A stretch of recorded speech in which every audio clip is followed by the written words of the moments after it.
చెప్పగలిగిన దేవ యేసయ్య, మీకే స్తుతులు స్తోత్రాలయ్యా, వందనాలు. చదువుకున్నటువంటి ఈ 3 వచనాలను మీరు దీవించి ఆశీర్వదించి విరిచి మాకు పంచిపెట్టండి ప్రభువా. సహాయం చేయండి. బలహీనుని నిష్ప్రయోజకునైనటువంటి నన్ను కూడా మీ కృపలో జ్ఞాపకం చేసుకొని మీ పునరుద్ధాన శక్తిని బట్టి మీ ఆత్మ నింపుదలను బట్టి ప్రభువా మీ వాక్యం ప్రార్థన చేయడానికి నాకు సహాయం చేయండి. అందరికీ తండ్రి జీవంలో ఏడైన బిడ్డలందరికీ కూడా వినే చెవిని గ్రహించే హృదయాన్ని దయచేయండి. పరిశుద్ధాత్మ దేవుడుగా మాతో ఉండి మాలో ఉండి మా మధ్య నుండి మమ్మల్ని నడిపించండి. ఆటంకపరిచే ప్రతి అంధకార శక్తులను సాతాను శోధనను నజరేయుడైన యేసు నామములో త్వరపరచమని మీ నామానికే మహిమ ఘనత ప్రభావాలు ఆరోపించుకుంటూ యేసు క్రీస్తు పరిశుద్ధమైన నామంలో స్తుతించి ప్రార్థిస్తున్నాము పరమ తండ్రి, ఆమేన్. పిల్లరా, ఈ సమయంలో మనం గుర్తు చేసుకున్నాము. ఇక్కడ 3 వచనాలు ఉన్నాయి. 3 వచనాల్లో మరి ఈ యోహాను భక్తుడు అయితే అపొస్తలుడైన యోహాను ఈ ఒక 3 విధాలైనటువంటి వ్యక్తులను ఆయన హెచ్చరిస్తూ ఉన్నాడు. లేదంటే మీకు రాయిచున్నాను అంటాడు. ఎవరు వీళ్ళు అని అంటే చిన్న పిల్లలారా అంటున్నాడు. రెండవదిగా మనం చూసినట్లయితే తండ్రులారా అంటున్నాడు. మూడవదిగా మనం చూసినట్లయితే యవనస్తులారా అంటున్నాడు. మరి ఒక్కసారి అంటం లేదు ఈయన. ఈ 3 వచనాల్లో కూడా మనం గుర్తు చేసుకున్నట్లయితే చిన్న పిల్లలారా అన్న మాట 2 సార్లు ఉంది. అలాగే తండ్రులారా అన్న మాట 2 సార్లు ఉంది. అదే సమయంలో మరి యవనస్తులారా అన్న మాట కూడా 2 సార్లు ఉంది. మీకు రాయిచున్నాను అన్న మాట కూడా మనం చూసినట్లయితే 4 సార్లు ఉంది. ఎందుకు అంత వివరంగా చెప్తున్నాను? ఆయన కూడా పదే పదే ఈ 3 వచనాల్లో ఆ విధంగా ఎందుకు చెప్తున్నాడు అని అంటే, ఈ 3 విధాలైనటువంటి వ్యక్తులు దేవుని బిడ్డలు ఉన్నారన్న సంగతిని మనకు పరిశుద్ధాత్మ దేవుడు బయలుపరుస్తూ ఉన్నాడు. చిన్న పిల్లలారా అంటే ఏదో పాలు తాగే పిల్లలు కాదు, దానికి ఒక ప్రత్యేకత ఉంది. తండ్రులారా అంటే ఏమిటి అని అంటే మొదటి నుంచి ప్రభువుని ఎరిగిన వారు అన్నమాట మనం చూస్తాం. తర్వాత యవనస్తులు అంటే దేవుడు ఏర్పాటు చేసుకొని యవన కాలంలోనే ప్రభువుని ఎరిగిన వారు. కాబట్టి ఇలాగా మనం గుర్తు చేసుకున్నప్పుడు చిన్నపిల్లలారా అంటే ఇందులో మనకు చిన్నపిల్లలారా అన్న ఆ యొక్క గ్రూప్ లో మనం చూసినప్పుడు అన్ని రకాలైనటువంటి మనుషులు ఉంటారు. ఎందుకనంటే తండ్రులు అయిన తర్వాత అంటే పెద్దవారైన తర్వాత కూడా ప్రభుని ఎరిగిన వారు ఉంటారు. వారిని కూడా ఆయన చిన్నపిల్లల్లాగా వారు నూతనంగా వారు ప్రభువుని ఎరిగారు కనుక వారు ఈ యొక్క చిన్నపిల్లల గ్రూప్ లో వస్తారు. మీకు బాగా అర్థమయ్యేటట్లు మనం చూసినట్టయితే వీళ్ళ జ్ఞాపకం చేసుకుందాం. క్రైస్తవ జీవితంలో ప్రభువుని ఎరిగిన తరువాత మనకు ప్రాముఖ్యమైనది ఏమిటి అని అంటే, మనము ఎప్పుడైతే వీళ్ళ ప్రభువుని ఎరుగుతామో అంటే నూతనంగా ప్రభువుని ఎరిగినప్పుడు ఆ యొక్క వ్యక్తులందరూ కూడా దేవుని దృష్టిలో అవ్వచ్చు, లేదంటే ఈ పత్రిక రాసినటువంటి యోహాను దృష్టిలో అవ్వచ్చు, వారు చిన్నపిల్లలన్న సంగతిని మనం గుర్తు చేసుకోవాల్సిన వారు ఉంటున్నాం. ఎందుకనంటే నేనున్నాను 60 ఏళ్ళు నాకు అనుకున్నాం, 60 ఏళ్ళు దాటిన తర్వాత అనుకున్నాం. కానీ నేను పోయిన సంవత్సరమే ప్రభువుని ఎరిగినాను అనుకోండి, అప్పుడు నేను ఏ లెక్కలోకి వస్తాను అని అంటే దేవుని దృష్టిలో చిన్నపిల్లవాడి లెక్కే. ఈ సంగతిని మనం గుర్తు చేసుకోవాల్సిన వారు. అంతేకాదు ఇంకొక ప్రత్యేకత కూడా ఉంది. ఏమిటి అని అంటే చిన్నపిల్లల యొక్క తత్వం కలిగిన వారు ప్రభువుని ఎరగతారు. అందుకని వారు కూడా చిన్నపిల్లల లెక్కలోనే ఈ భక్తుడు రాస్తూ ఉన్నారు. అందుకని మనం చూసినట్లయితే కొత్తగా ప్రభువును ఎరిగిన వారు అన్నటువంటి ఆ స్థితిని మనం గుర్తు చేసుకున్నప్పుడు వారిని ఈ భక్తుడు చిన్నపిల్లలుగా ఆయన సంబోధిస్తూ ఉన్నాడు. మీకు మరొకసారి మనం చూస్తే యోహాను సువార్త 3వ అధ్యాయము 3వ వచనంలో మనం గుర్తు చేసుకున్నప్పుడు అక్కడ యేసయ్య నికోదేముతో ఇలా అంటాడు. నికోదేము ఒక రాత్రి వేళ యేసయ్య దగ్గరకు వచ్చాడు. యేసయ్య దగ్గరకు వచ్చి ఆయనతో మాట్లాడుతూ ఉన్నాడు. చూస్తారా, 3వ అధ్యాయంలో మనం చూసినప్పుడు అక్కడ చాలా స్పష్టంగా యేసయ్య అతనికి చెప్తాడు. ఏమని చెప్తాడో చూడండి పిల్లరా. 3వ అధ్యాయము 3వ వచనంలో మనం చూసినప్పుడు, మూడో అందుకు యేసు అధ్యాయం, అతనితో అందుకు యేసు అతనితో అంటే నికోదేముతో ఇలా చెప్తున్నాడు, ఒకడు ఒకడు ఆ, కొత్తగా జన్మించితేనే కాని కొత్తగా జన్మిస్తేనే కానీ అతడు దేవుని దేవుని రాజ్యం రాజ్యమును చూడలేడని చూడలేడని నీతో నిశ్చయముగా నిశ్చయముగా చెప్పుచున్నాను నేను. చెప్పుచున్నాను. అప్పుడు ఆయనకు డౌట్ వచ్చింది. నేను ఇంత ముసలివాడిగా ఉన్నాను కదా, నేను ఇప్పుడు తల్లి గర్భంలో నుంచి మరలా పుట్టానా అనని ఆయన ఆయనకున్నటువంటి సందేహాన్ని ప్రభు దగ్గర వ్యక్తపరుస్తూ ఉన్నాడు. దానికి చాలా విషయాలను యేసు ప్రభు చెప్పినాడు. అయితే మనకు కావలసిన ప్రాముఖ్యమైనటువంటి మాట ఏమిటి అంటే, ఒకడు కొత్తగా జన్మించితేనే కానీ కదండి, ఒకడు కొత్తగా జన్మించితేనే కానీ అతడు దేవుని రాజ్యములో ఏం చేయలేడంట, రాజ్యమును చూడలేడు అని నీతో నిశ్చయముగా చెప్పుచున్నాను అంటాడు.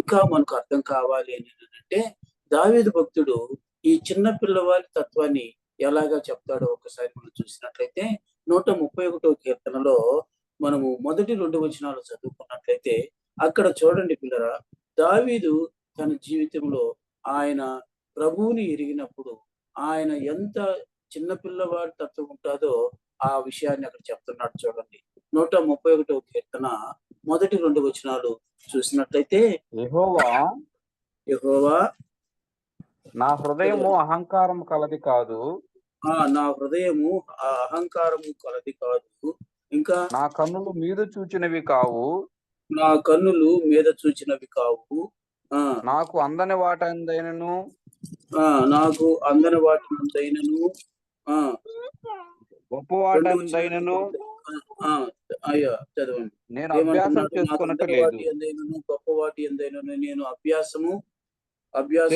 లేదు.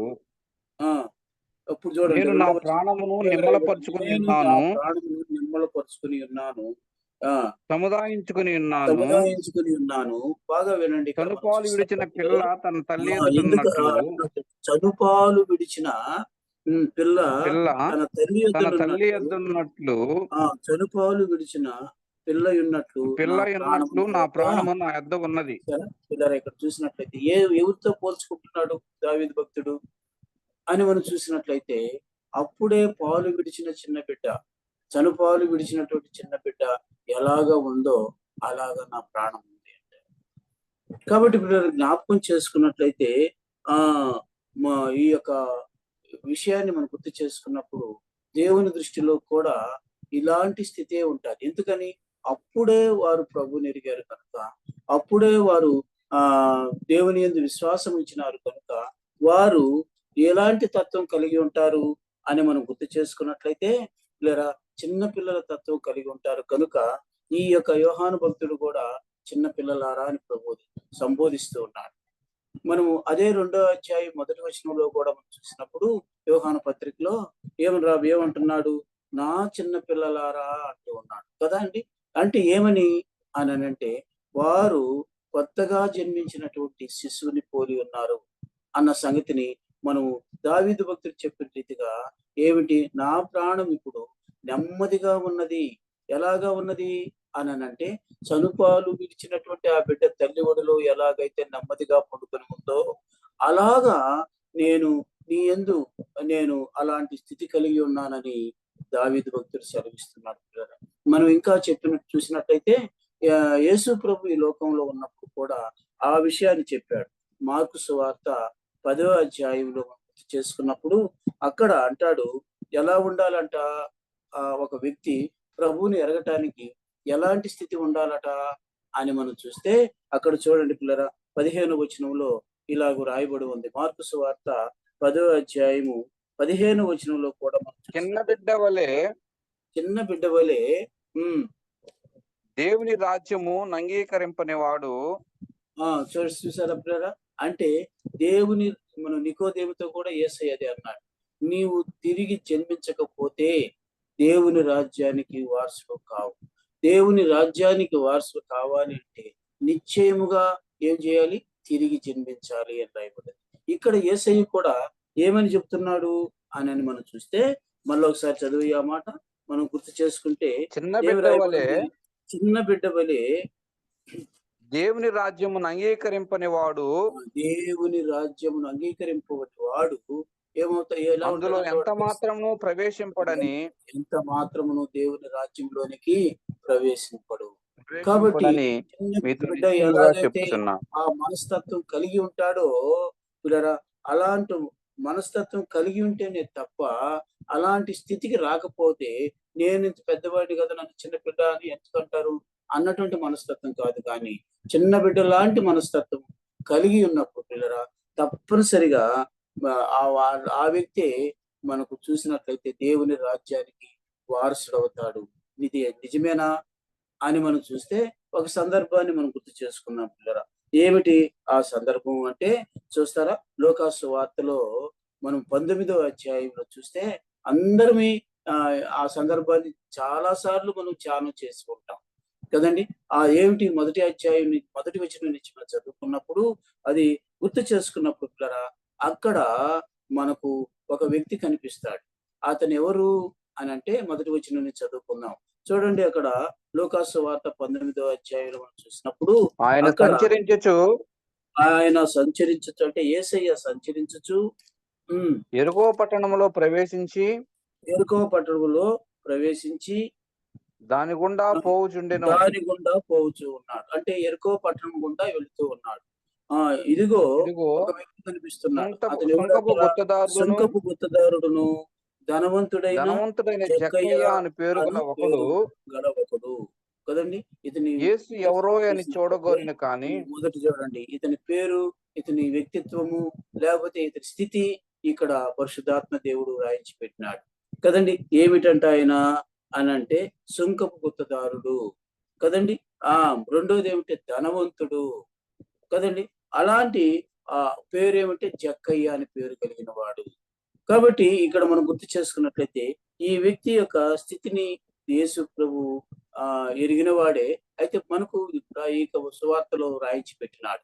చూడండి, ఇప్పుడు యేసు ఎవరో అని ఏం చేయాలనుకున్నాడు? చూడగోరిన కాని చూడగోరినాడు కదండి. పుట్టివాడైనందున అతనికి ఒక ఆలోచన వచ్చింది. ఏమిటి? ఇతడు ఒక ఉద్యోగి అయి ఉండి కూడా, లేకపోతే స్థితిలో కూడా ధనవంతుడై ఉండి కూడా ఈతనుకు ఒక ఆలోచన వచ్చింది. ఏమిటి ఆలోచన అంటే యేసు ఎవరు చూడాలి అని అనుకున్నాడు కదండి. అనుకున్న తక్షణమే అతడు చేసింది ఏమిటి? ఏమో చూడండి, చూడగోరును గాని రెండవ మనం చూసినట్టయితే అతడు పుట్టివాడైనందున కదండి. జనులు ఏమంటున్నాడు? గుంపు కూడి జనులు ఉండుట వలన చూడలేకపోయాను. అంటే చూడలేకపోయాను. అతడు ప్రయత్నం చేశాడు కదండి. ప్రయత్నం చేశాడు, ఆయన్ని చూడాలనుకున్నాడు. అతడు త్వరగా అక్కడికి వెళ్ళాడు. వెళితే అక్కడ పరిస్థితి ఎలా ఉంది అని అంటే యేసయ్య అతనికి కనపడటం లేదు.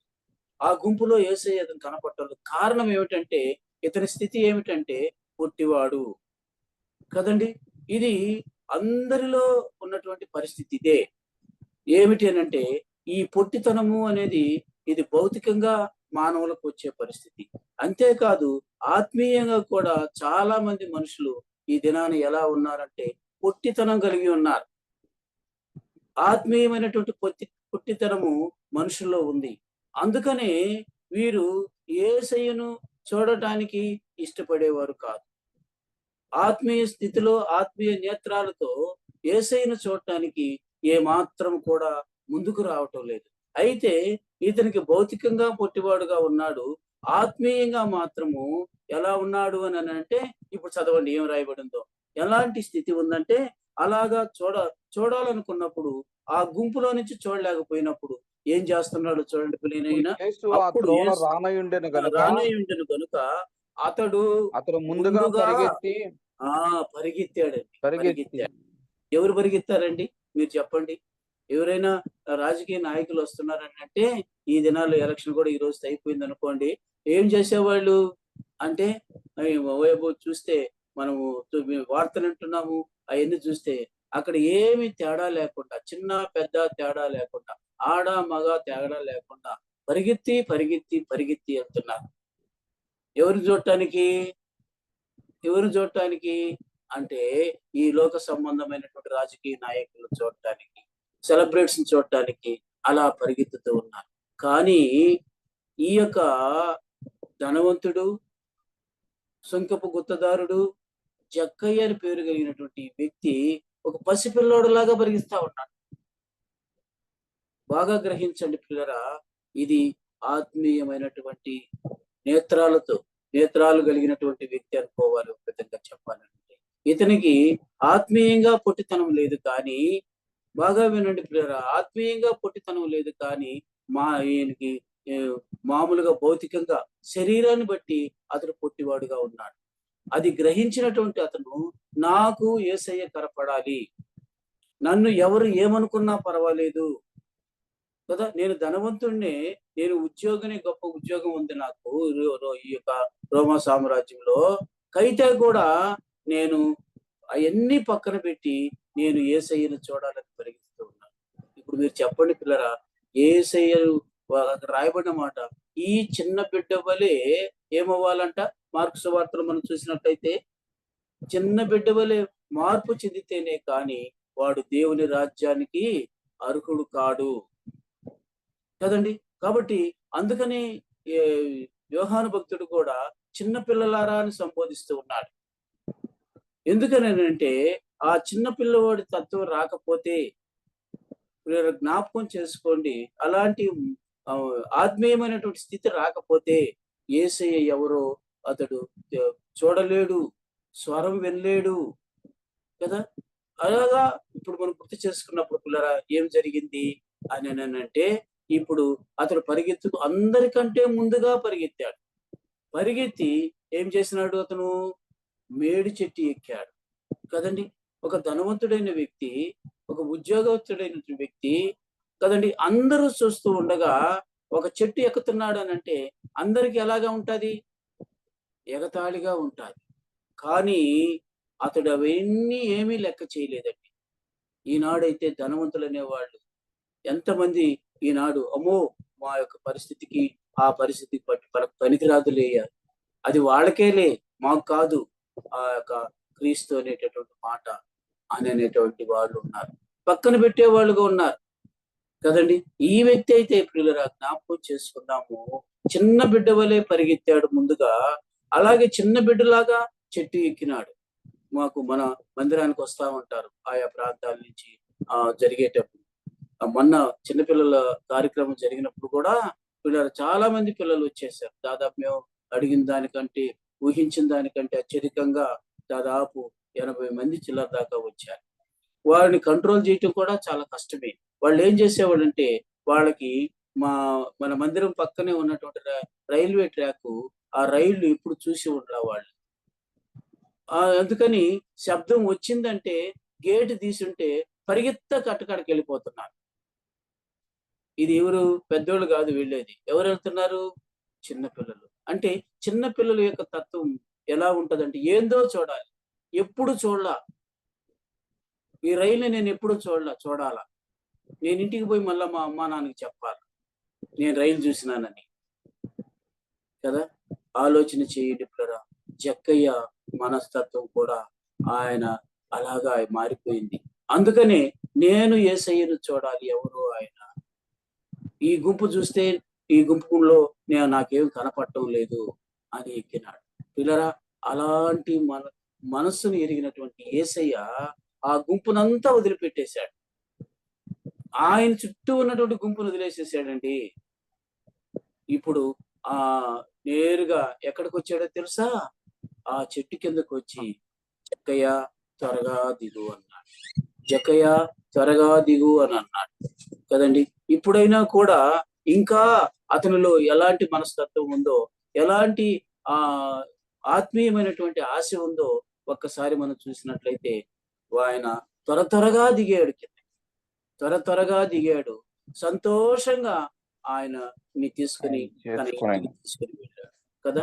ఎలా ఉంటుంది చెప్పండి? మన పిల్లలకి ఏదైనా వాళ్ళు ఒక చిన్న బొమ్మ కొనుక్కోవాలనుకున్నారనుకోండి, వాళ్ళ నాన్న సాయంత్రానికల్లా ఆ బొమ్మ తీసుకొని వస్తే ఎంత సంతోషమో వాళ్ళకి కదండి.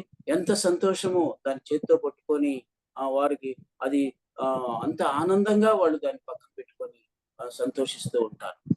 అలాగా యేసయ్య తన ఇంటికి రావటం అతనికి ఎంతో సంతోషమైంది. సంతోషమయ్యి చిన్న పిల్లలాగా నేను అనుకుంటాను అక్కడ కూడా పరిగెత్తాడేమో. రాయ్యా రాయ్యా రాయ్యా రాయ్యా అంట ముందుగా పరిగెత్తాడు. బాగా వినండి ఈ మాట. ఇప్పుడు ముందుగా యేసయ్యకు ముందుగా పరిగెత్తు వచ్చి ఇంటిలో అతనికి ఏర్పాట్లు చేశాడు. ఏర్పాటు చేసి ఆ ధనవంతుడైన వాడు కదండి, ఉద్యోగస్తుడు సుంకపు గుత్తదారుడైనటువంటి వాడు నిలబడ్డాడు. యేసయ్య ముందర నిలబడ్డాడు. మా పిల్లకాయలు కూడా ఆ రోజు కొన్ని వాక్యాలు చెప్తూ ఉంటే వాళ్ళు లేచి నిలబడి చేతులు కట్టుకొని వాక్యాలు చెప్తూ ఉంటే నాకు జగ్గయ్యే గుర్తుకొచ్చాడు కదా.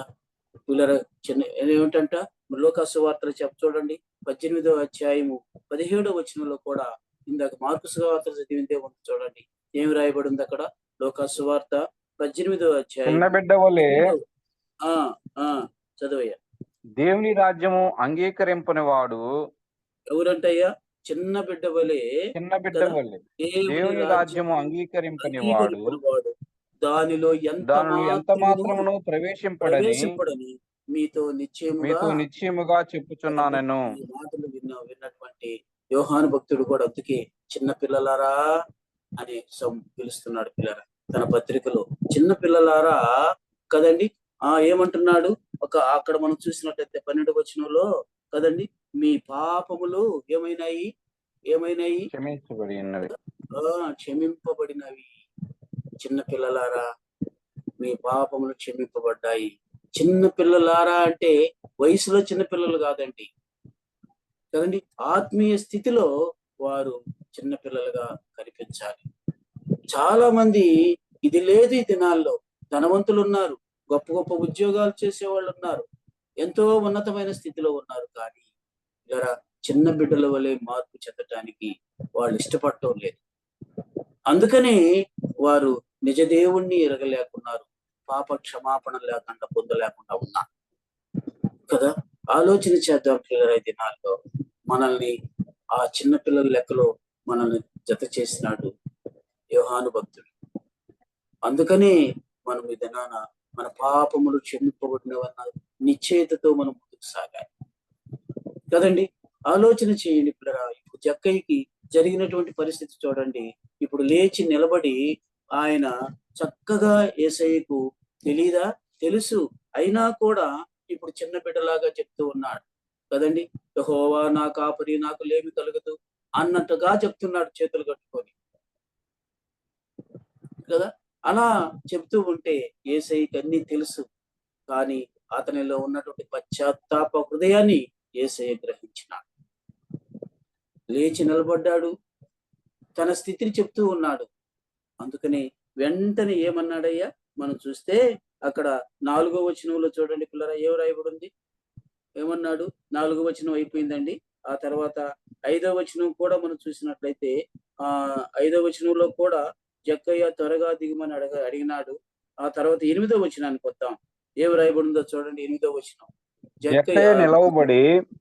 జక్కయ్య నిలువబడి ఇదిగో ప్రభువా నా ఆస్తిలో సగం బేదలకిచ్చుచున్నాను. నేను ఎవని యొద్ద అన్యాయంగా తీసుకుని అతనికి 4 అంతలు మరలా చెల్లించునని ప్రభువుతో చెప్పాను. అంటే పాపములు క్షమించబడటానికి మనం కప్పుకుంటే కాదు, కానీ ఒప్పుకుంటేనే యేసయ్య మనల్ని క్షమిస్తాడు కదా. చాలా మంది కప్పెట్టుకుంటూ ఉంటారు. కాదు పిల్లరా, ఇదిగో ఈ జక్కయ్య చిన్న బిడ్డలాంటి మనస్తత్వం అందరికీ రావాలి. అప్పుడే మనలను ప్రభు ఏమంటాడో తెలుసా? చిన్న పిల్లలారా అంటాడు కదండి. ఇంకేదో అనుకోవాకండి. అలా అన్న తర్వాత ఇప్పుడు చూడండి, మనం 2వ అధ్యాయం 12వ వచనంలో ఉన్న మాట ఏమిటి? మీ పాపములు క్షమించబడ్డాయి కదండి. ఎలా? ఇప్పుడు చూడండి, 9వ వచనం చదువుతాం. ఏమి రాయబడిందో చూడండి. ఈ అందుకు యేసు ఇతడును అబ్రహాము కుమారుడే ఎందుకనగా నేడు ఈ ఇంటికి రక్షణ వచ్చి ఉన్నది. అంటే పాపములు క్షమింపబడ్డాయి కదండి. బాగా ఆలోచన చేయండి పిల్లలు. మన పాపములు క్షమించబడటానికి కదండి మనం మరలా తిరిగి జన్మించిన వారం కనుక తప్పనిసరిగా దేవుడు మన పాపాలను క్షమించేవాడు ఉన్నాడు కదా. జక్కయ్య ఒప్పుకోలు, జక్కయ్య యొక్క విధేయత, జక్కయ్య యొక్క పట్టుదల ఆయన పాపాలు క్షమించడానికి దేవుడు అనుమతించినాడు కదండి. అందుకనే ఇప్పుడు ఇతడును అబ్రహాము కుమారుడే, అంటే విశ్వాసుల జాబితాలోకి వెళ్ళిపోయాడు కదండి. అంతేకాదు యేసయ్యకి అతడు చిన్న పిల్లవాడులాగా కనిపించినాడు. ధనవంతుడు, బాగా ఉద్యోగస్తుడు కాబట్టి ఆయన పెద్ద వయసే ఉండి ఉండొచ్చు, లేదంటే యవనస్తుడైనా అయి ఉండొచ్చు. కానీ ఇక్కడ మనం వయసుతో భేదం లేదు, తేడా లేదు. కానీ అతడు యేసయ్యకు చిన్న పిల్లలాగా వాడిగా కనిపించాడు. అందుకని అతని పాపములన్నీ క్షమించి నేడు ఈ ఇంటికి ఏమొచ్చి ఉంది? రక్షణ వచ్చి ఉంది రక్షణ వచ్చి ఉన్నది కదండి. నశించి దాన్ని భారతదేశంలో వెదకరక్షించుటకు. ఉన్నట్టుండి యేసయ్యకు జక్కయ్యకు 2 అర్హతలు దేవుడు ఇచ్చినాడు. ఒకటేమిటి? విశ్వాసులకు తండ్రి అయినటువంటి అబ్రహాము అతని కుమారుడని ఆ యొక్క స్థితిలోనికి చేర్చినాడు. రెండవది ఏమిటంటే ఆయనకు, ఆయన కుటుంబానికి అంతటికీ కూడా, ఆయన ఇంటికి కూడా రక్షణ ఇచ్చేటట్టుగా చేస్తున్నాడు. జ్ఞాపకం చేసుకుందాం ఈ సమయంలో. అందుకనే యోహాను భక్తుడు అంటున్నాడు, చిన్న పిల్లలారా మీ పాపములు ఏమై ఉన్నాయి? క్షమించబడి ఉన్నవి అని గుర్తు చేస్తూ ఉన్నాడు. అందుకనే పౌలు భక్తుడు కూడా ఏమంటున్నాడు చూస్తారా? 1 కొరింథీయులకు రాసిన పత్రిక 14వ అధ్యాయం 20వ వచనంలో మనం చదివితే అక్కడ రాయబడిన మాట చూడండి. ఇక్కడ ఒక్కసారి మనం గుర్తు చేసుకున్నట్లయితే కొరింథీయులకు రాసిన మొదటి పత్రిక 14వ అధ్యాయము 20వ వచనంలో మనం గుర్తు చేసుకున్నప్పుడు అక్కడ రాయబడిన మాట, సహోదరులారా మీరు బుద్ధి విషయమై పసిపిల్లలు కాక, కదండి, బుద్ధి విషయంలో పసిపిల్లలు కాక ఏ దాని విషయంలో మనం విషయమై కదండి, దుష్టత్వం విషయమై కావాలి, శిశువులుగా ఉండుడి అంటారు. కాబట్టి చేసుకోండి, చిన్న బిడ్డకి పాలు తాగే తత్వం ఉంది, అది అతడి బుద్ధి. అదే దుష్టత్వం అనేది ఏమిటది?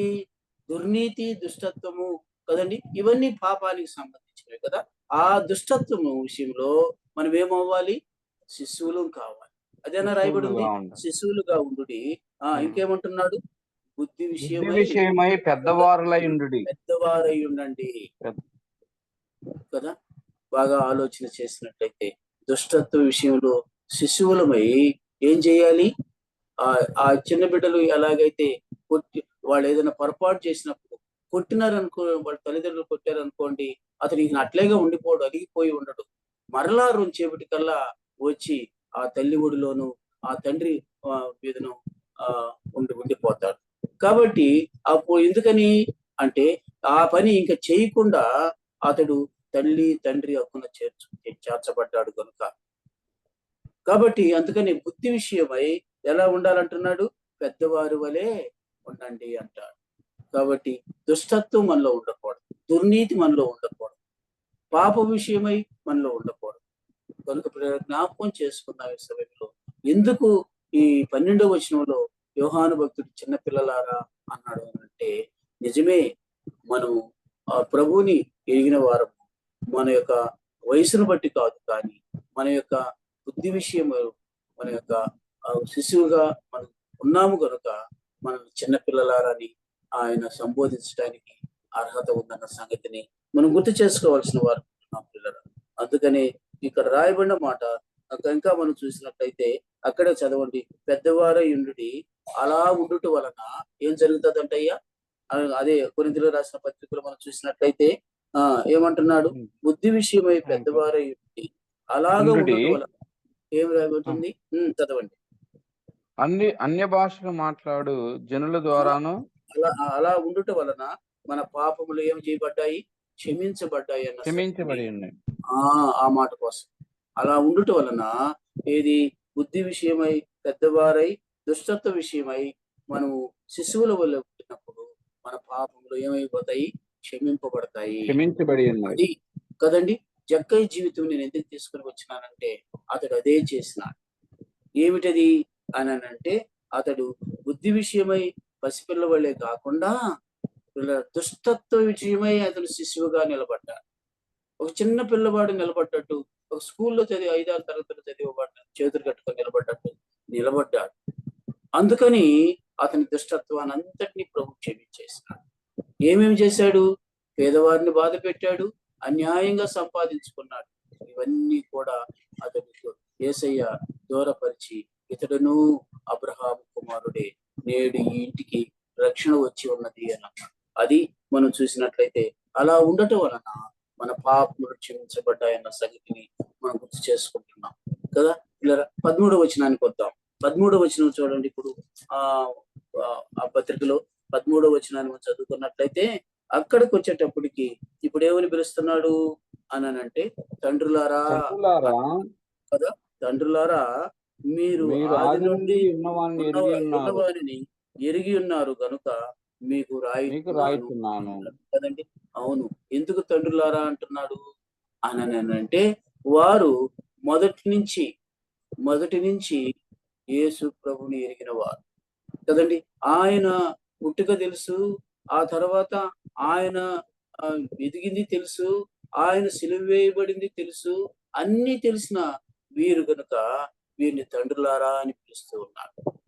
పిల్లల జ్ఞాపకం చేసుకుందాం.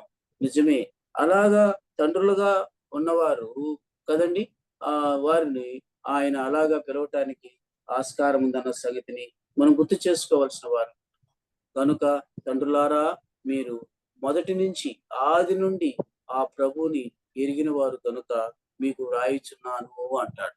తర్వాత వెంటనే ఎవరిని పిలుస్తున్నాడు ఆయన? యవనస్తులారా అంటున్నాడా కదండి. చూడండి, మనం చూసినట్లయితే యవనస్తులారా మీరు దుష్టుని జయించి ఉన్నారు కనుక మీకు రాయిచున్నాను, జయించి ఉన్నారు కనుక మీకు రాయిచున్నాను అంటున్నాడు కదా. మరి ఇక్కడ కూడా మనం చూసినట్లయితే యవనస్తులు కదండి. తండ్రి తరువాత మనం చూసినట్లయితే యవనస్తుని గురించి రాస్తూ ఉన్నాం. వీరు ఏం చేసినారట ఈ యవనస్తులు అని అంటే, దుష్టిని జయించి ఉన్నారు అన్న సంగతిని మనం గుర్తు చేసుకుంటున్నాం పిల్లల. నిజమే, ఎప్పుడు ఇది జరుగుతుంది అని నేనంటే, ఒక్కసారి మనం 119వ కీర్తన 9వ వచనానికి వెళ్ళినప్పుడు అక్కడ రాయబడి ఉంది. ఏమి రాయబడి ఉందో చూడండి పిల్లరా. 119వ కీర్తన 9వ వచనంలో మనం చూసినప్పుడు, దుష్టిని జయించటానికి కావలసినటువంటి అవసరమైనది ఏదో అక్కడ దావీదు భక్తుడు సెలవిస్తూ ఉన్నాడు. 119వ కీర్తన 9వ వచనంలో మనం చూసినట్లయితే, యవనస్తులు దేని చేత తమ నడతను శుద్ధి చేసుకుంటారు అన్నటువంటి మాట దేవుని వాక్యం వలననే దుష్టుని ఏం చేస్తున్నారు? జయిస్తారు కదా. బాగా ఆలోచన చేసినట్లయితే ప్రేరా, ఎందుకని ఆ యవనస్తుల్లో దేవుని వాక్యం ఉంది కనుక, దేవునిని వారు వెంబడిస్తున్నారు కనుక, అందుకని ఇప్పుడు ఏం జరుగుతుంది అని అంటే, మనం చూసినట్లయితే దుష్టిని జయించడానికి దేవుని వాక్యము ఒక ఖడ్గముగా వాడబడుతుంది. అవును ప్రియులారా, ఈ యొక్క దేవుని వాక్యం వలన మనకు అంత ఆధిక్యతను, అంటే యవనస్తులైన బిడ్డలకి అంత ఆధిక్యతను దేవుడు ఇచ్చేవాడుగా ఉంటున్నాడు. ఇంకా చెప్పాలి అని అంటే, ఆ యవనస్తులు ఏది మోస్తున్నారు అని మనం చూస్తే, అక్కడ కూడా దుష్టిని జయించడానికి కలిగే మేలు కూడా మనం చూస్తారా. విలాప వాక్యాల్లో మనం చూస్తే ఆ మాట రాయబడి ఉంది. ఏమి రాయబడి ఉందో చూడండి. 3వ అధ్యాయము 27వ వచనంలో మనం చూసినట్లయితే, యవన కాలమున ఏం చేస్తే అని అంటే అక్కడ రాయబడి ఉంది. 3వ అధ్యాయము 27వ వచనంలో మనం గుర్తు చేసుకున్నప్పుడు అక్కడ రాయబడిన మాట చూడండి పిల్లరా. ఏం జరిగిందో మనం గుర్తు చేసుకున్నట్లయితే, యవన కాలమున దేవుని కాడు మోయుట నరునికి మేలు. విలాప వాక్యాలు 3వ అధ్యాయము 27వ వచనంలో మనం చూసినప్పుడు ఈ యొక్క విషయం రాయబడి ఉంది. అంతేకాదు, దానిని మోపిన ఆ యవనుడి మీద మోపిన వాడు ఎవరు అని అంటే యెహోవాయే. చదువుతారా ఆ మాట మనం చూసినట్లయితే? విలాప వాక్యాలు ఇర్మియా గ్రంథం, యవన కాలమున దేవుని కాడి మోయుట అది అతనికి మేలు కదండి, కీడు కాదు, మేలు. ఎందుకని? దుష్టిని జయించడానికి కావలసినటువంటి దేవుని వాక్యము, దేవుని కాడి అతనిలో ఉన్నది కనుక, అతని మీద ఉంది కనుక అతడు దుష్టిని జయించగలుగుతాడు. అందుకని అది మేలయ్యింది. రెండోది కూడా చెప్తున్నాడు అక్కడ. ఏమని చెప్తున్నాడంటే, అది అతని చేసింది మీద ఎవరు? దాన్ని మోపిన వాడు యెహోవాయే. యెహోవాయే దానిని మోపినాడు కదా. ఈ దినాల్లో కూడా యవనస్తులు చాలా మంది పిల్లరా ఈ పని చేయటం లేదు. మేలుకరమైంది ఇది. ఇది కీడుకరమైనది కాదు. దేవుని వాక్యము లేదా దేవుని కాడి మోయటం ఎంతో ఎంతో ఎంతో మేలు వారి జీవితంలో. ఎందుకనంటే దాని వలన దేవుని ఆశీర్వాదాలు, దేవుని యొక్క సంపూర్ణమైనటువంటి ఐశ్వర్యాన్ని వారు సొంతం చేసుకోగలుగుతారు. కాబట్టి యవనస్తుడు ఎవరూ కూడా దేవుని పరిచర్యకు దూరంగా ఉండదని దయతో నేను మీకు మనవి చేస్తూ ఉన్నాను. చిన్న పనైనా చేయండి. చిన్న పనైనా చేయండి. నీ సహోదరుడా, సహోదరి ఆలోచన చెయ్యి. నీ జీవితంలో కనీసం ఇలాగూ నువ్వు దేవుని పరిచర్య చేయగలిగితే, ఏదైనా కావచ్చు నీ సంఘంలో నువ్వు చేయగలిగితే అది మేలు. ప్రభు యొక్క కాడిని మోసిన వాడవవుతావు. ప్రభు యొక్క కాడిని మోసిన దానవవుతావు.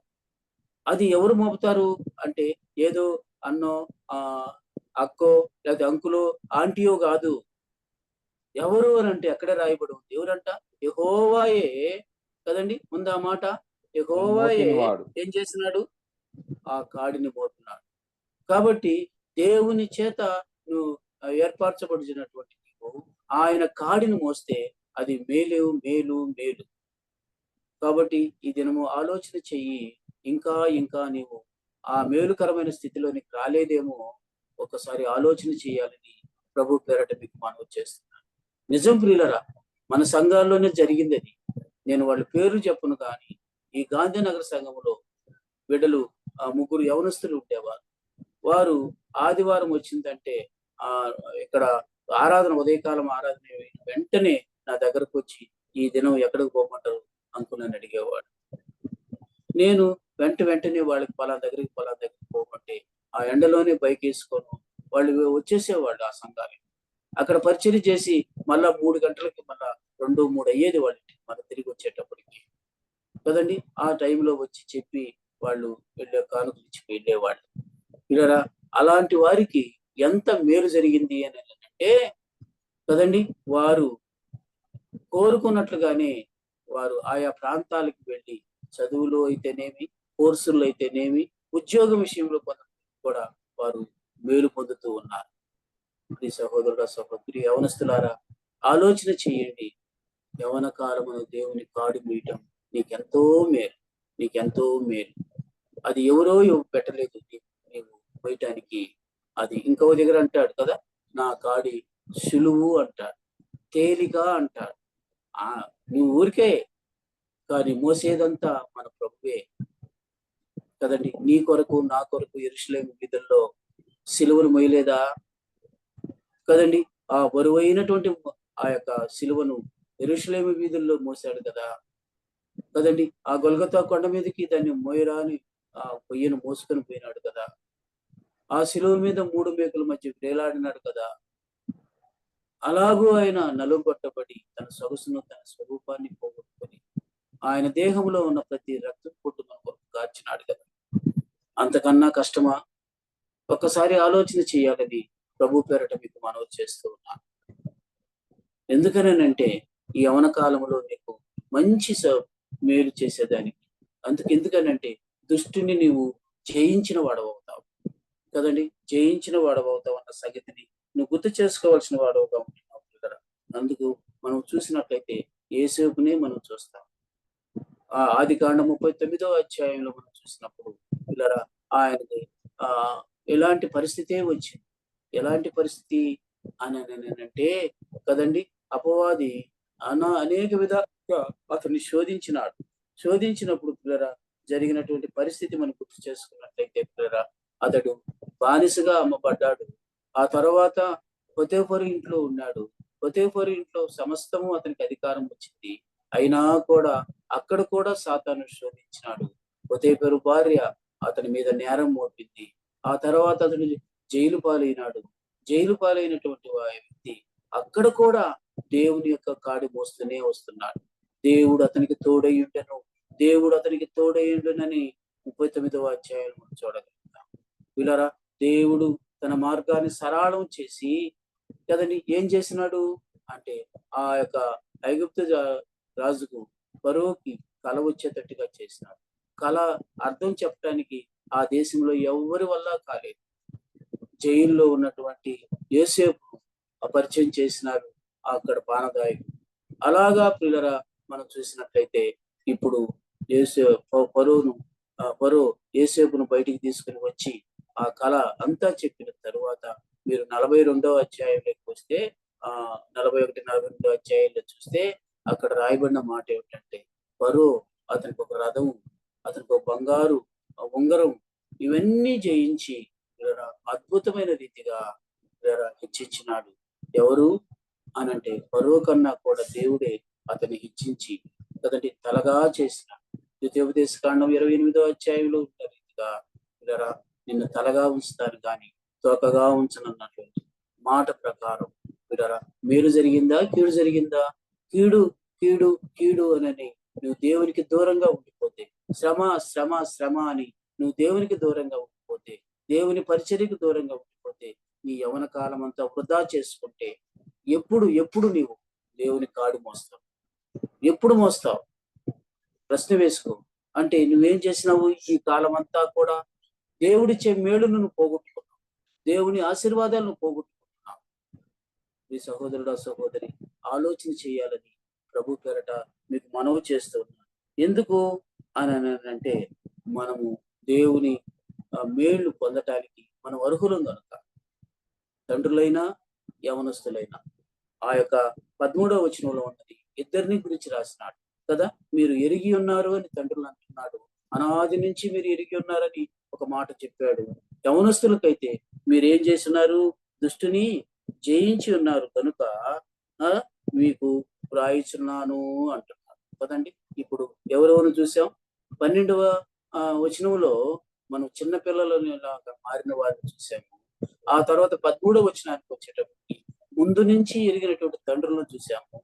తర్వాత మధ్యలో మరి యవనస్తులైనటువంటి వారు ప్రభు కాడి మోసిన వారిని మనం చూస్తున్నాము కదండి. వారు ఎలాగూ ప్రభు యొక్క స్థితిని పొందగలిగినారో మనం చూస్తూ ఉన్నాము, వేరు పొందగలుగుతున్నారు మనం చూస్తున్నాము. ఇప్పుడు 14వ వచనానికి వచ్చేటప్పుడు చూడండి, అక్కడ ఆ పత్రికలో 2వ అధ్యాయము 14వ వచనంలోకి వచ్చేటప్పటికి మరలా చిన్నపిల్లలారా తండ్రిని ఎరిగి ఉన్నారు కనుక తండ్రిని ఎరిగి ఉన్నారు. ఇప్పుడు చూడండి, అక్కడేమో పాపములు క్షమించబడటానికి అని అన్నాడు కదండి 12వ వచనంలో.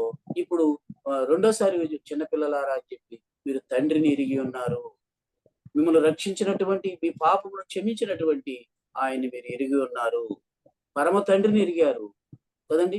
ఆయన కుమారుడైనటువంటి యేసయ్యని మీరు ఎరిగారు. ఏమంటున్నాడు? మీరు ఎరిగి ఉన్నారు.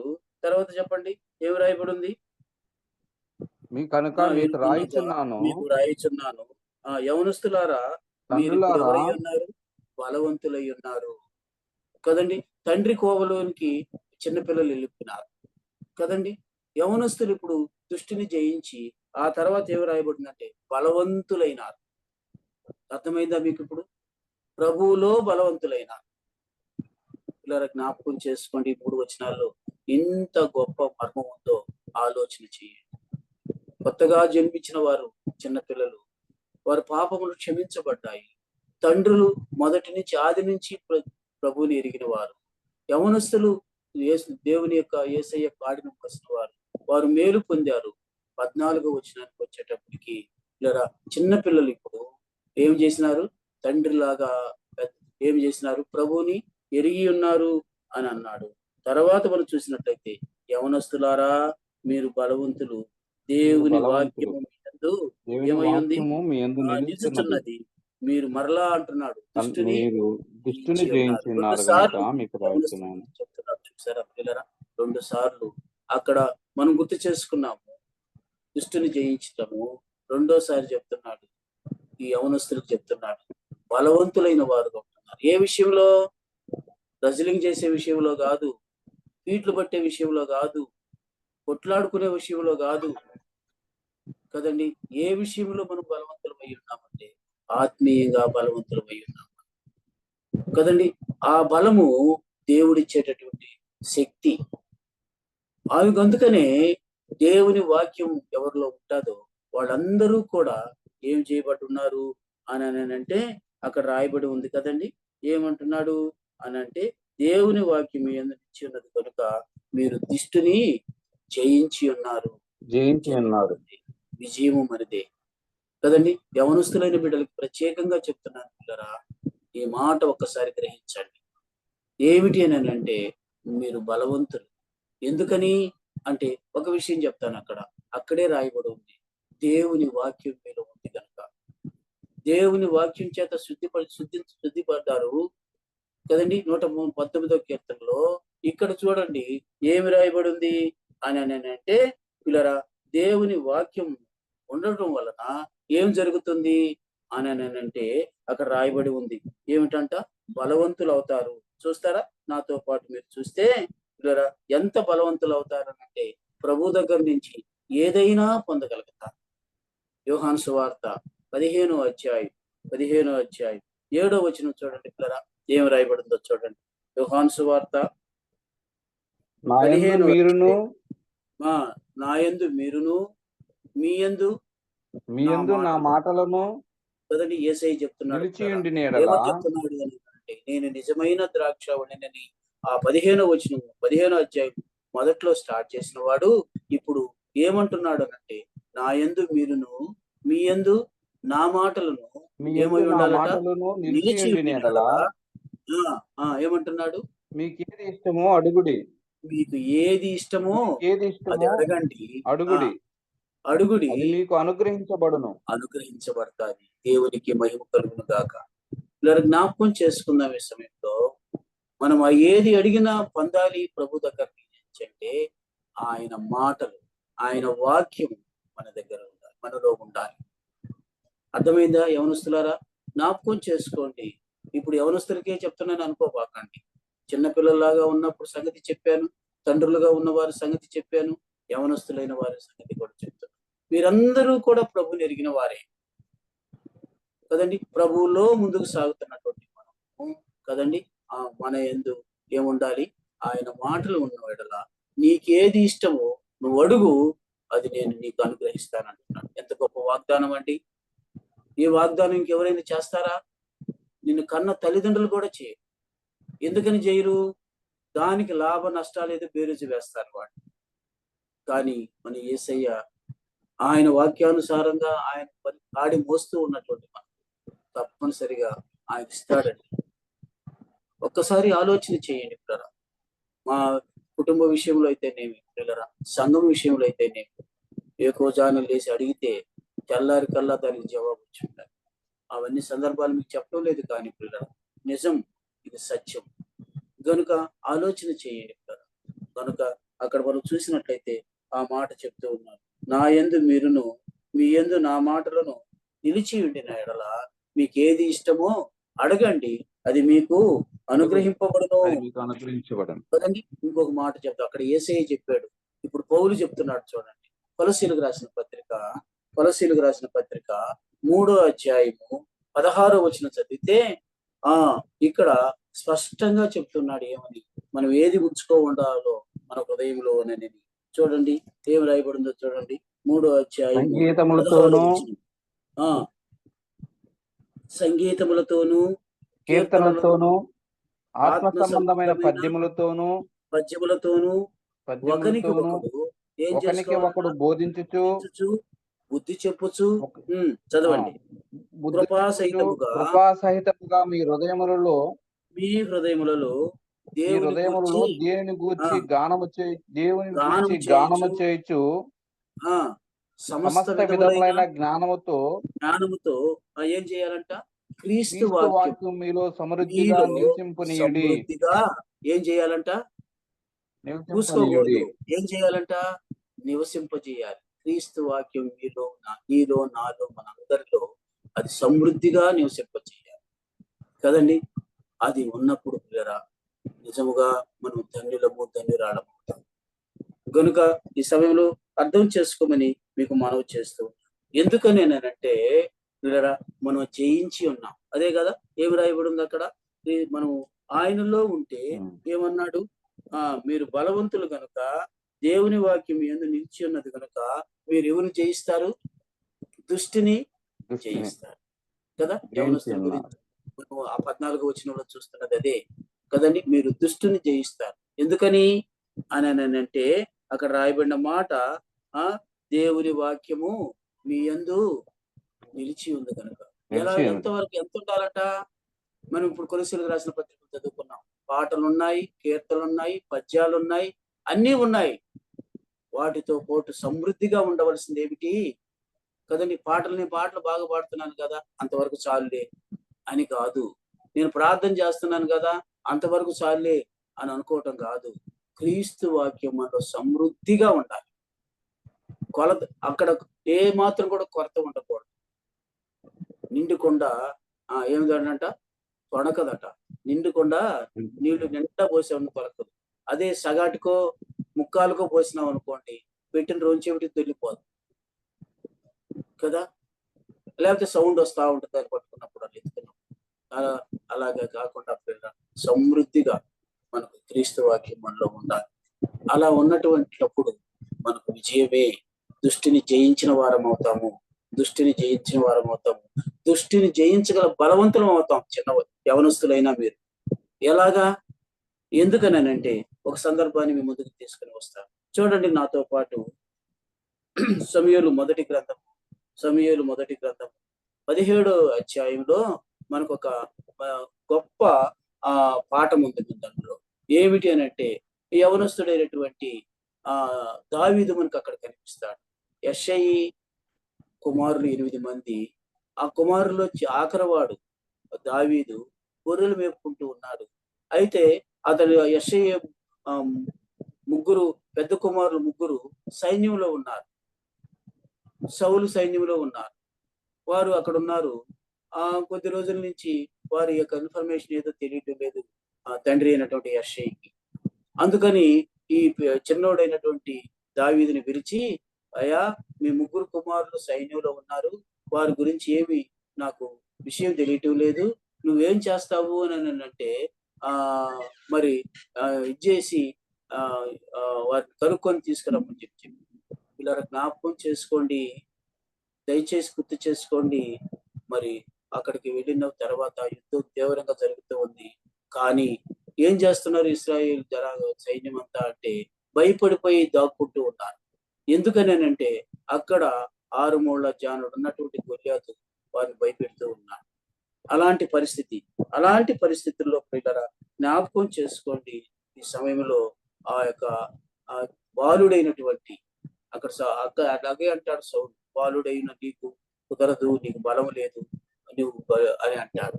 అలాగా చెప్పినటువంటి ఆ వ్యక్తి ఆ యొక్క బాలుడు ఏం చేశాడంటే, వీళ్ళరా టూకీగా చెప్పేస్తున్నాను చూడండి. ఆ సమూయేలు గ్రంథం 17వ అధ్యాయంలో 26వ వచనంలో కావచ్చు, 36వ వచనంలో కావచ్చు, 45వ వచనంలో కావచ్చు, 47వ వచనంలో కావచ్చు, దావీదు నోటి నుండి వచ్చిన మాట ఏమిటో తెలుసా? జీవము కలిగిన దేవుడు, సైన్యములకు అధిపతి యెహోవా, యుద్ధము యెహోవాదే. ఈ మాటలు ఉన్నాయండి. అంటే ఏముంది అతని హృదయంలో? ఒకసారి ఆలోచన చేయండి. జీవము కలిగిన దేవుని వాక్యం ఉంది, సైన్యములకు అధిపతి యెహోవా వాక్యం ఉంది కదండి, యుద్ధము చేసే యెహోవా వాక్యం కనుక పిల్లరా. అందుకని ఏం చేసినాడు?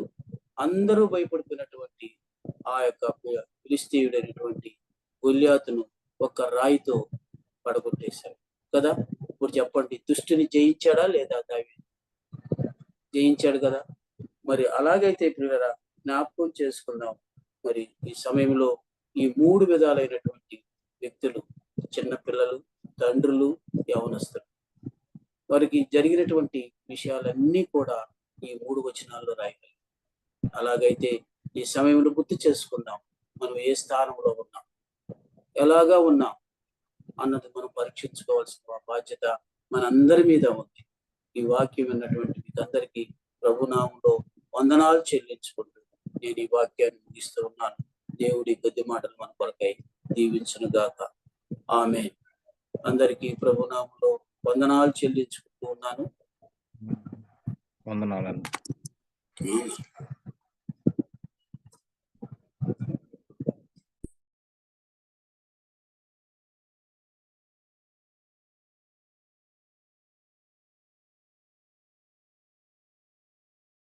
వందనాలు అంకుల్.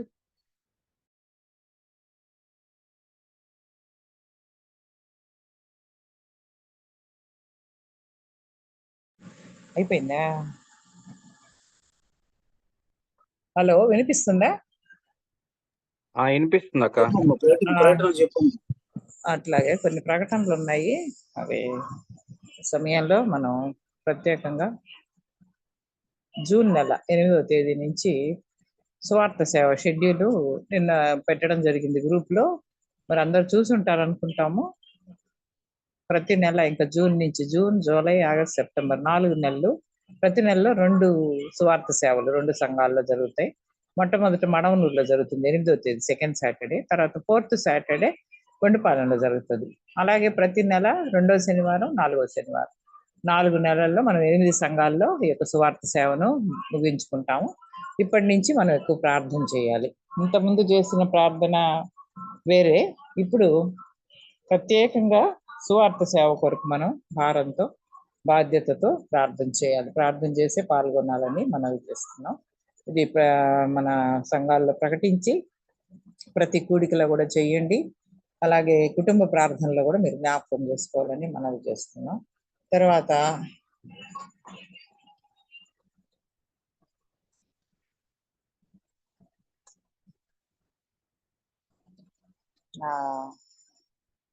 వినిపిస్తా ఉందమ్మా.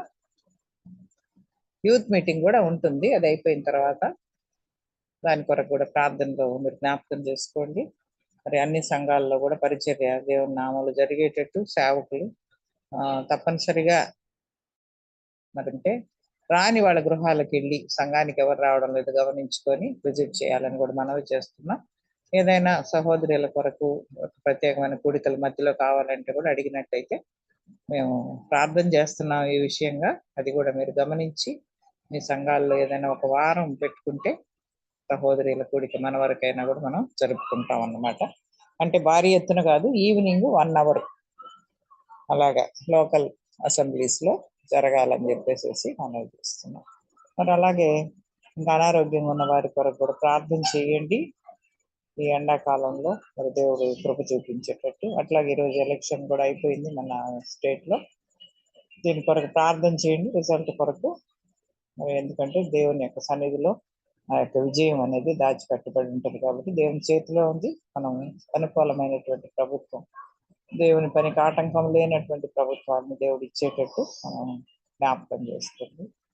ఇవి విషయాలు ఈరోజు వాక్యం ఉన్నటువంటి మీ అందరూ కూడా ప్రభు నామంలో వందనాలు చెల్లిస్తున్నాను.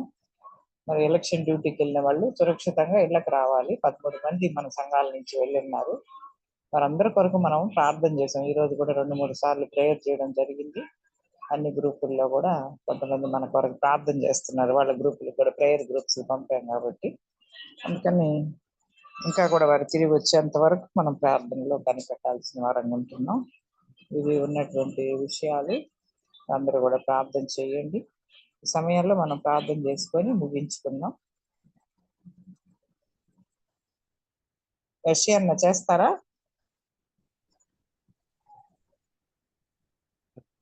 చేస్తాక ప్రార్థన చేస్తున్నాం. ప్రేమ నమ్మకం గల ప్రియ పరలోక తండ్రి, నీ ఘనమైన పాదాలకి వందనములు, స్తోత్రాలు. నీ మహాప్రేమ దయ, నీ దయసత బట్టి మా ఇచ్చిన గొప్ప సమానం బట్టి కూడా నీకు వందనములు, స్తోత్రాలు ప్రభా. ఏదైనా బైబిల్ స్టడీలైనా క్రమంగా జరిగించిన విధానం బట్టి కూడా నీకు వందనములు అయ్యే స్తోత్రాలు. ప్రతిగా 2వ అధ్యాయంలోనైనా 13వ చెప్పిన విధంగా ప్రభా, చిన్నపిల్లల అని హెచ్చరించిన విధానం బట్టి కూడా నీకు వందనములు అయ్యా. చిన్నపిల్లలుగా శిశుగా ఉండి ప్రభా, నీకు అయితే నమ్మి దేవా నీ ప్రవేశించాలంటే ప్రభా కొత్తగా జన్మించే కానీ పరలోక రాజ్యంలో చేస్తానని చెప్పిన విధానం బట్టి కూడా వందనములు, స్తోత్రాలు ప్రభా. నాయన పెద్దవారండి ప్రభా, నీ సన్నిధిలో ఉండే కుమారు కూడా దయచేయమని ప్రాకోసపడిన అయినా ఆ విధంగా ప్రభా హేమస్తులైన ప్రభా వీళ్ళందరూ కూడా ప్రభా నీ పరిశీలనలు వాడుకునే కుమారుని దయచేయమని ప్రాకోసపడిన ఆయన దేవానాయుధిగా తండ్రులారా ఆయన మీ పాపాలు క్షమించబడ్డాయి ప్రభా. ఆ విధంగా నీ పాపాలు క్షమించి ప్రభా మీరైనా నీ సైని చేసుకునే కుమారుడు దయచేయమని ప్రాకుజపడైనా దృష్టిని జయించాలంటే ప్రభా, దేవ అపవాదం జయించాలంటే ప్రభా నేను మీ అందరూ కూడా అయినా దృష్టిని జయించే భాగ్యం మా అందరూ దయచేయమని ప్రార్థన కూడి వచ్చిన ప్రతి బిడ్డను కూడా దీవించమని ప్రార్థన దాసుడు కుటుంబాన్ని కూడా జ్ఞాపకం చేసే ప్రభావ వారు కూడా ప్రభావనైనా ఎంతో ప్రయాసపడుతుండగా ప్రభావ నీ ధ్యానం ఇచ్చి అందులో నీ కృప దయచేయమని ప్రాకోసపడినైనా ప్రభావ మీ కుటుంబాన్ని దీవించండి ఆశ్రమైన ప్రాకోసపడినైనా ప్రభావ కూడి వచ్చిన ప్రతి బిడ్డను కూడా దీవించండి అనారోగ్యంతో ఉన్న బిడ్డలు కూడా అనారోగ్యం లేకుండా మంచి ఆరోగ్యం దయచేయమని ప్రార్థన ఎలక్షన్ డ్యూటీ పోయిస్తారు వారి జ్ఞాపక ప్రభావ తిరుపతిలో ప్రవాసస్తునికి వచ్చే భాగ్యం కూడా దయచేమని ప్రాకోజపునైనా మేము దేవాయుధంగానైనా జూన్ మాసంలో 2వ శనివారం మరో సంఘంలో సువాస జరగాలి. అది కూడా క్రమంగా జరిగే భాగ్యాన్ని దయచేమని ప్రాకోజపునైనా ఎండ తీవ్రతను తప్పించమని ప్రాకోజపునైనా ఈ విధంగా ప్రభావైనా దాసుల కుటుంబాన్ని దీవించి అండ్ సహాయం దయచేమని ఏసునామమున ప్రార్థించి అడిగి ఉన్నా తండ్రి. ఆమేన్. ఆమేన్. వందనాలన్నా. Thank you. వందనాలు. జాయిన్ అయిన అందరికి వందనాలు. చిన్ని బాబన్న వందనాలు. బిర్జమ్మ వందనాలు. జయరామయ్య వందనాలు. యశన్న వందనాలు. కృప ప్రణత వందనాలు. పద్మజ వందనాలు ప్రతిస్తున్నాం. పేటపాల్ వందనాలు. మా వందనాలు. వందనాలు అందరికీ వందనాలు. మళ్ళా గురువారం యూత్ మీటింగ్ లో కలుసుకుందాం. అంతవరకు